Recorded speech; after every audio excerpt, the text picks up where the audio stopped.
आपने police force भेजा कि ठीक है दिन भर शांत रहो, रात को 1 बजे घुसना है घर में। लेकिन रात को 1 बजे इतने घरों में, वो भी छठ का समय था, महिलाएं छठ पर्व कर रही थी, जहाँ महिलाएं रह रही हैं, बच्चे रह रहे हैं। वो आप क्या दहशत फैलाने के लिए हैं? कोई क्या टेररिस्ट के यहाँ अटैक कर रहे थे? गांव में छोटी छोटी सी बातें होती रहती हैं, ये तो बहुत छोटी सी बात मेरे ख्याल से थी। Sir, in my humble perspective ये छोटी बात नहीं थी सर। पटना उच्च न्यायालय की सुनवाई का ये क्लिप हमें सोशल मीडिया पर मिला। संभवतः ये वर्ष 2023 की घटना है। छठ की आधी रात में पटना के पास एक गांव पर पुलिस ने पूरे दल बल के साथ धावा बोला, महिलाओं और बच्चों की पिटाई की और कुछ आरोपियों को गिरफ्तार किया। अपराध केवल ये था कि गांव के कुछ युवकों ने स्थानीय थाने के एक पुलिसकर्मी से अभद्रता कर दी थी। कोई मारपीट नहीं, केवल अभद्रता यानी मिसबिहेवियर। इतनी सी बात पर्याप्त है कि छठ की आधी रात में हिंदुओं के एक पूरे गांव को सबक सिखाया जाए। आप देख सकते हैं कि गलती मानने के बजाय एसपी बचाव कर रहे हैं। Sir, in my humble perspective ये छोटी बात नहीं थी सर। अब कल्पना कीजिए कि यही गांव किसी मजहब विशेष का होता तो क्या होता। कुछ नहीं होता। पुलिस पिटकर चुपचाप चली आती।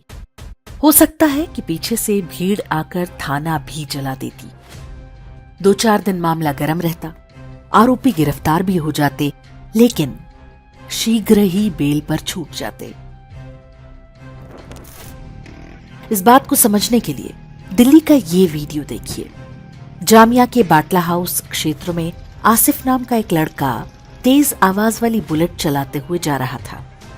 चालान काटने के लिए पुलिस ने रोका तो आसिफ ने अपने परिवार वालों को बुला लिया। सबने मिलकर एसएचओ को पीट दिया। मजहबी लोगों से पिटकर एसएचओ साहब अस्पताल पहुंच गए। न पुलिस का खून खौला, न सरकार का, और न ही उस न्यायपालिका का जो हिंदू बच्ची से बलात्कारी को ये कहते हुए छोड़ देती है कि every Sinner has a future. Delhi के बाटला हाउस में पुलिस की पिटाई की ये घटना दिवाली से 2 दिन पहले की है, जब आतंकी हमलों की आशंका के कारण हाई अलर्ट होता है। बाटला हाउस हो या देश का कोई भी मजहबी इलाका, पुलिस थोड़ा झुककर ही रहती है। ऐसा बताते हैं कि मजहबी इलाकों से ज़कात का पैसा नेताओं, अफसरों और थाने तक में जाता है। संभवतः यही कारण है कि पुलिस मजहबी समुदाय से पिटने को लेकर सहज रहती है। किसी एक राज्य नहीं बल्कि पूरे देश में पुलिस का यही हाल है। लेकिन यही पुलिस दुर्गा प्रतिमा विसर्जन में किसी हिंदू लड़के के सिर में निशाना लगाकर गोली मार सकती है। वर्ष 2020 में बिहार के मुंगेर में अनुराग पोद्दार की हत्या को हम भूल नहीं सकते। उस घटना के बाद जनरल डायर के नाम से चर्चित हुई आईपीएस अधिकारी लिपि सिंह का भी कुछ नहीं बिगड़ा। एक हिंदू की हत्या करने के बाद बिहार सरकार ने उन्हें प्रमोशन देकर सहरसा जिले का एसपी बना दिया था। और कोविड के समय एक शादी का ये वीडियो कोई कैसे भूल सकता है। त्रिपुरा में किसी शादी में तय सीमा से 4-5 मेहमान अधिक आ गए थे तो जिलाधिकारी ने पुजारी को थप्पड़ जड़ा था। पुजारी को पीटना वैसे भी सामाजिक न्याय के दायरे में आता है। शैलेश कुमार यादव नाम के ये लाट साहब किसी मजहबी जमघट में जाते तो इतनी बहादुरी कभी न दिखाते।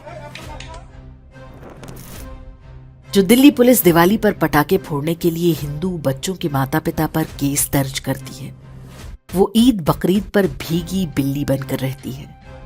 अपने गांव मोहल्ले और नगर में ऐसे ढेरों उदाहरण आप भी आए दिन देखते होंगे।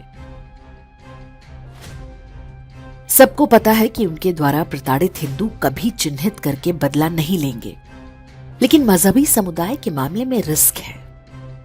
हिंदुओं के बचाव में कोई नहीं आएगा, न संयुक्त राष्ट्र, न मानवाधिकार संगठन, न खाड़ी के इस्लामी देश, न यूरोप के ईसाई देश, न भारत की सरकार, और न न्यायपालिका, और न ही सेक्युलरिज्म के सूरमा।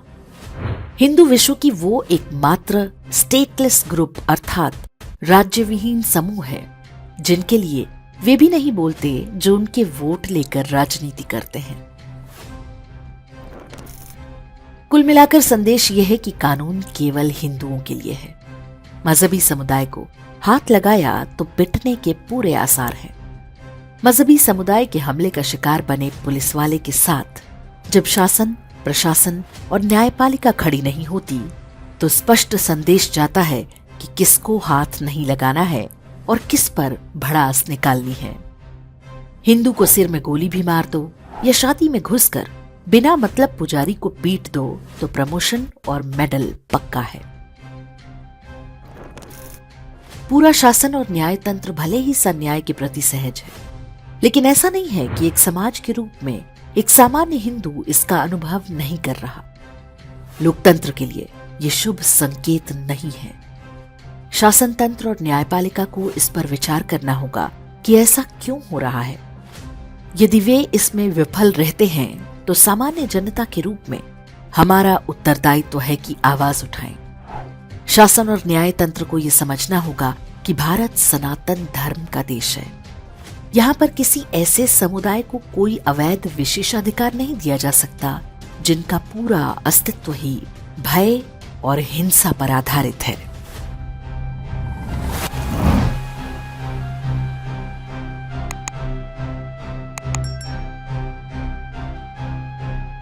इंडेक्स ऑनलाइन के वीडियो समाज को समर्पित हैं। आप इनको डाउनलोड करके जैसे चाहे वैसे प्रयोग कर सकते हैं। चाहे तो आप हमारे टेलीग्राम चैनल से जुड़ सकते हैं। वहां सारे नए पुराने वीडियो आपको मिल जाएंगे। हमारे सोशल मीडिया लिंक हर वीडियो के डिस्क्रिप्शन में होते हैं। हमारा एकमात्र उद्देश्य हिंदू समाज को जागृत और एकजुट करना है। इसमें सहभागी बने। धन्यवाद।